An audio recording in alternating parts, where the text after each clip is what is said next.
Hi, everyone. I am Lauren Heindel, the community manager for the Punchdown. And as some of you know, my mission here is to bring together the voices in the wine industry to support you with resources and a rich network of folks to lean on, learn from, and grow with. So a little bit about my background. I worked in wine production for 5 years, and I transitioned to wine marketing a couple of years ago when I discovered that my passion really lies in connecting with people. So welcome to the Punchdown video series, where we dive into topics from company culture, operational excellence, and financial processes to support winemakers and professionals like you in your jobs.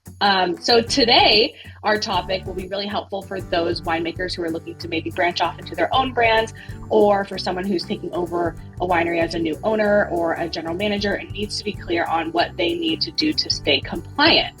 I am here today with Nicole. She is the owner of Premier Wine Compliance, which is one of our partners here at InnoVint, and she handles everything wine compliance. And so today we're going to dive into Wine Compliance 101, just an introduction to the basics. Nicole, thank you for being here. And can you start by giving us a little bit of a background about yourself and how you got here? Yeah, thanks so much for having me. My name is Nicole. I'm the owner-operator of Premier Wine Compliance, as Lauren mentioned. I have spent the last 10 years in the wine industry, working for some really big producers, and most of my time has been spent in compliance. So I do everything from label compliance to tax compliance and TTB and state reporting as well. What is wine compliance and why is it important? Absolutely.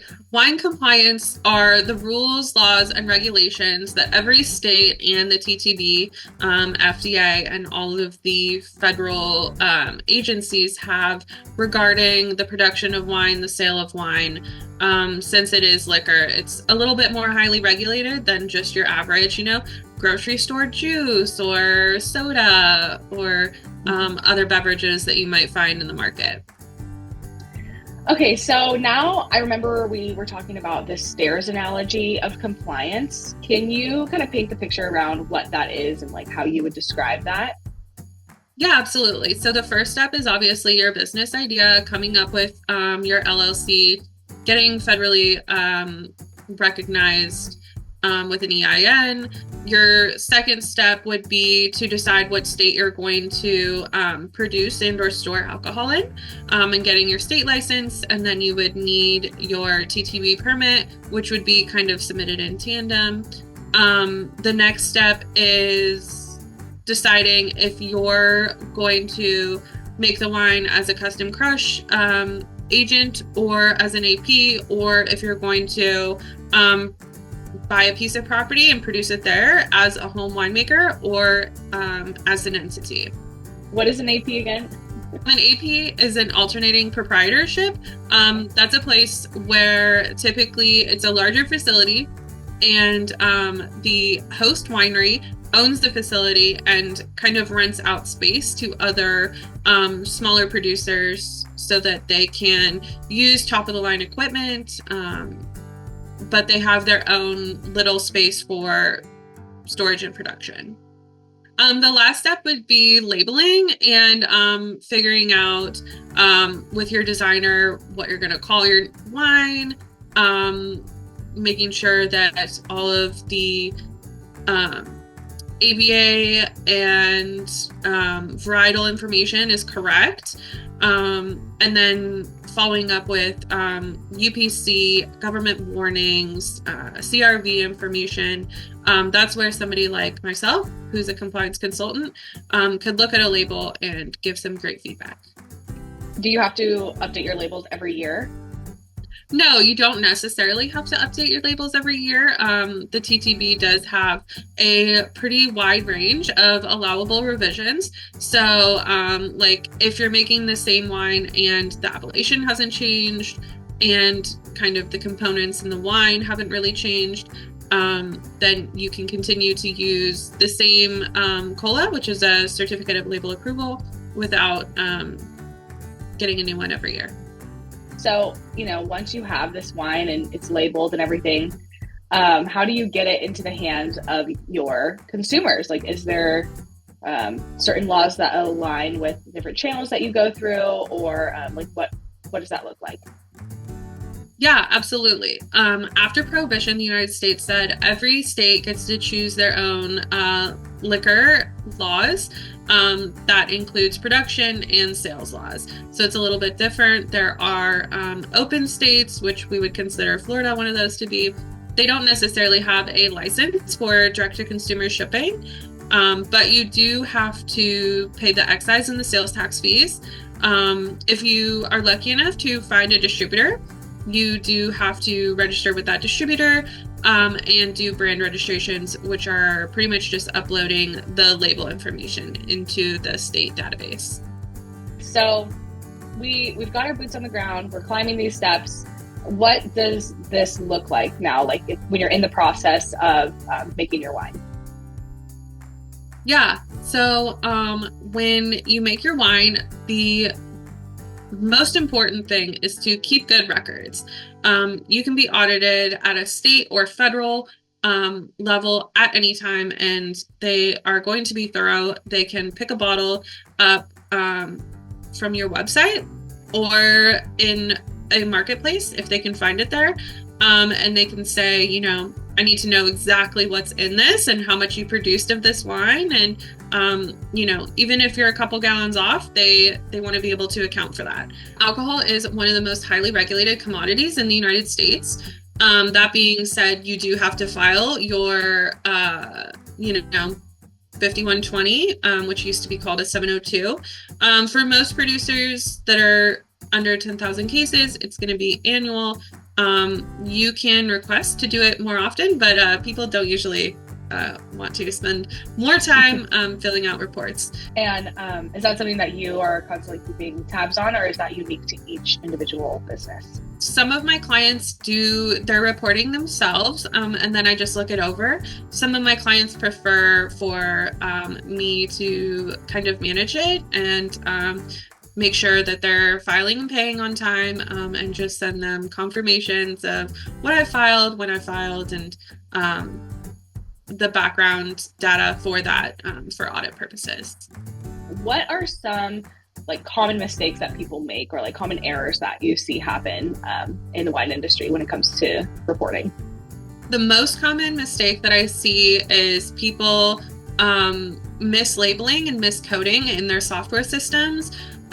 Sparkling wine is its own separate category, both federally and in most states. It has a different excise tax component, and it gets labeled differently on your production reports as well. And usually people put it in the over or under category for alcohol. What I really love about InnoVint is that it's easy to code your products correctly.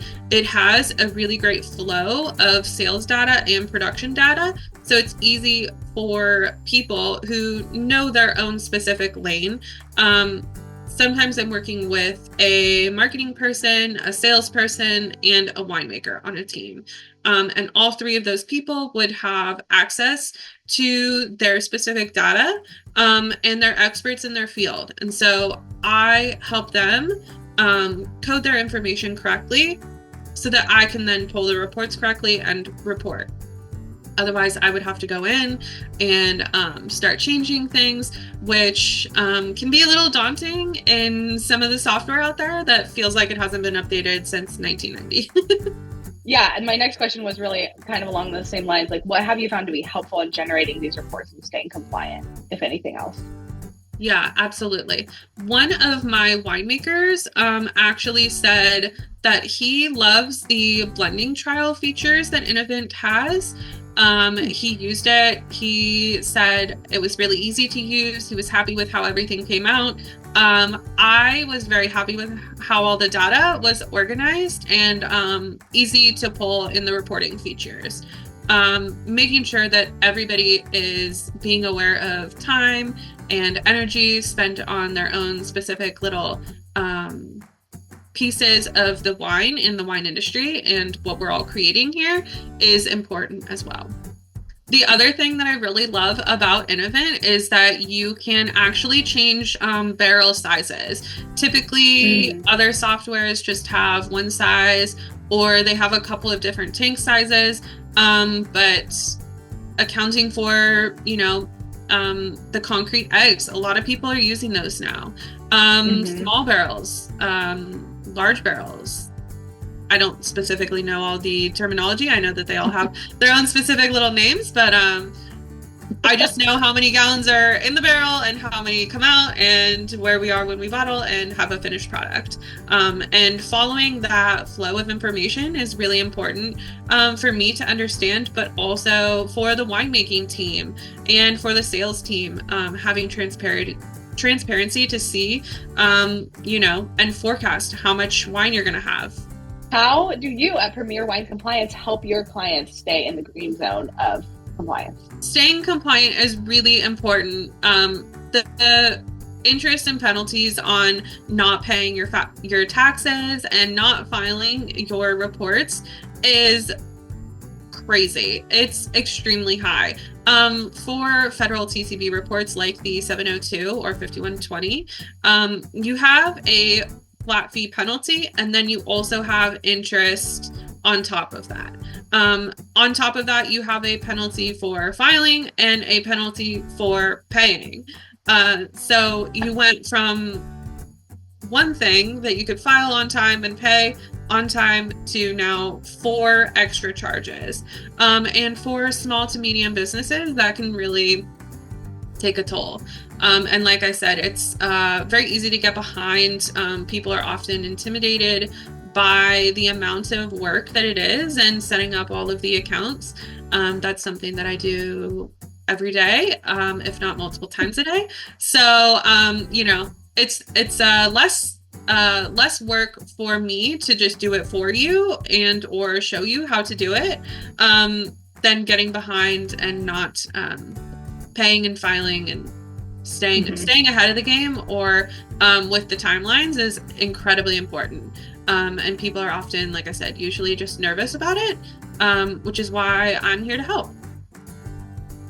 Well, that's awesome. And I think what you do is so important, obviously, for many reasons. But I am so thankful for your time and just for sharing your knowledge on this first video series on the Punch Down, Wine Compliance 101. So thank you, Nicole. If you have anything else you want to share, please share. Absolutely. My email is nicole@premierwinecompliance.com. You can find me on LinkedIn, Facebook, and Instagram. And I love working with the InnoVint team. I'm on the Punch Down, so you can shoot me your questions there.